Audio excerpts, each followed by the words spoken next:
All the feds did not come to play with Diddy and his associates because they just named Mary J. Blige as one of Diddy's freak-off associates. And they're claiming that she allegedly helped Diddy set other women up and force them into freak-offs. It seems like Diddy's trial is happening anytime soon because the feds are starting to name some of his alleged associates. And things are starting to heat up big time. Mary J. Blige and Diddy have had this weird relationship for a long time. And it looks like we finally know the real reason behind this weird relationship. But get this, the streets are now saying that she allegedly helped Diddy pimp out Aaliyah to Jay-Z, and that she knows more about Aaliyah's death than we thought. Why the receipts here are very spicy, because the feds pulled through with all the receipts to back up these wild claims, so it's becoming clearer and clearer day by day that Diddy, aka the Diddler, now is watching his circle get smaller by the minute. And honestly, his public image is crumbling just as fast. Things are looking rough because folks who used to be his ride or die are jumping ship left and right because nobody wants to go down with him for this mess. And now even Mary J. Blige has tried to dip out. But Mary-ling Diddy isn't exactly shocking.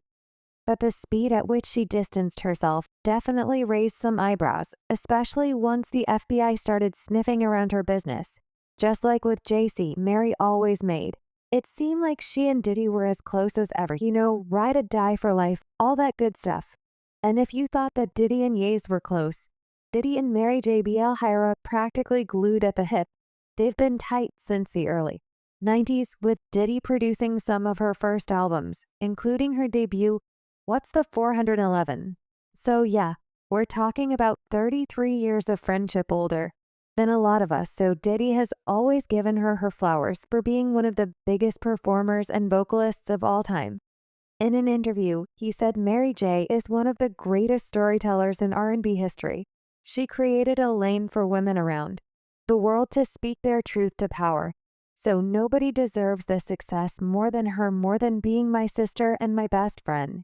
She will forever be a pioneer and the queen of hip-hop soul, who remains an unstoppable force that can accomplish anything she sets her mind to. But in the late 90s to early 2000s, things between Diddy and Mary J. Blige got real rocky. They had a falling out that got so messy. And for a few years, they were barely speaking, practically acting like each other didn't exist. But eventually, Mary came clean and took the blame for the whole thing. She admitted that she was the one who let everything go wrong. She owned up to being a complete mess back then, saying she couldn't keep her life together, let alone hold down a solid friendship or working relationship with Diddy. It was all a humbling moment for her.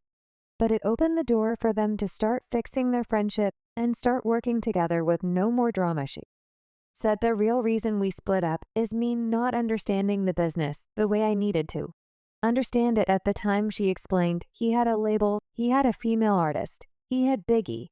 But during that time, I was really dogging myself. I was a mess on drugs. Any smart man or businesswoman would have moved away from me. It felt like he was becoming distant, but looking back, I now understand why I wasn't delivering properly. I wasn't taking care of my health now. How can he roll his dice on me?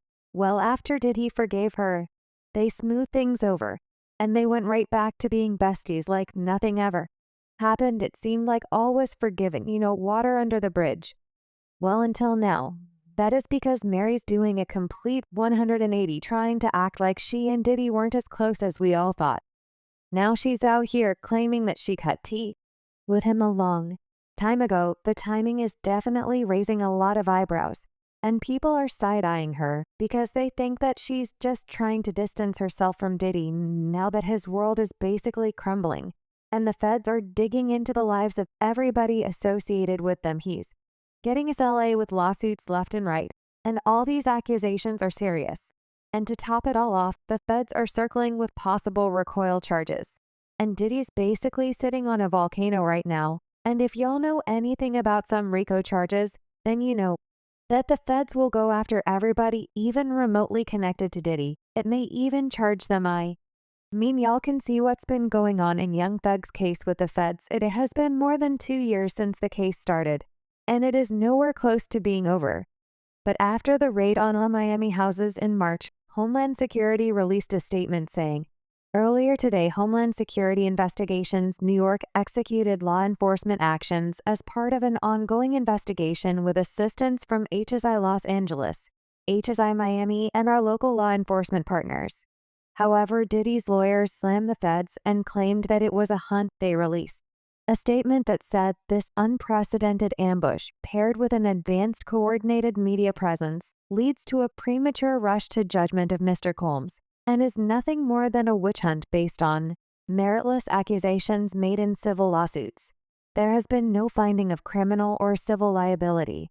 With any of these allegations, Mr. Combs is innocent and will continue to fight every single day to clear his name, and the feds weren't playing when it came to Diddy before long. They were swooping and detaining people close to him left and right. Even his sons Justin and Christian ended up in cuffs during the raid.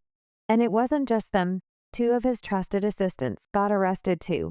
And to make things worse, his alleged supplier Brendan Paul got picked up at Miami International Airport for carrying some very questionable stuff. We ain't seen Brendan Paul since it was like a storm brewing, and everyone knew something big was coming. Those RICO charges were looming heavy in the air. And Mary, listen, homemade girl, read the writing on the wall. And she chose to separate herself from that drama fast. She didn't waste time either. And she posted a cryptic message on Instagram saying, unfortunately, a lot of you all met me when I lacked boundaries and was people pleaser. Let me reintroduce myself. I burn bridges as needed. Listen, y'all, she trying to dodge them RICO cases. But the crazy part about all this is that Mary J. B. did all this before the feds arrested Diddy and released those crazy indictment documents about him and his crimes. The indictment documents revealed that Diddy used powerful people in his circle to facilitate his free-offs and help him find girls who they then forced into these FOS.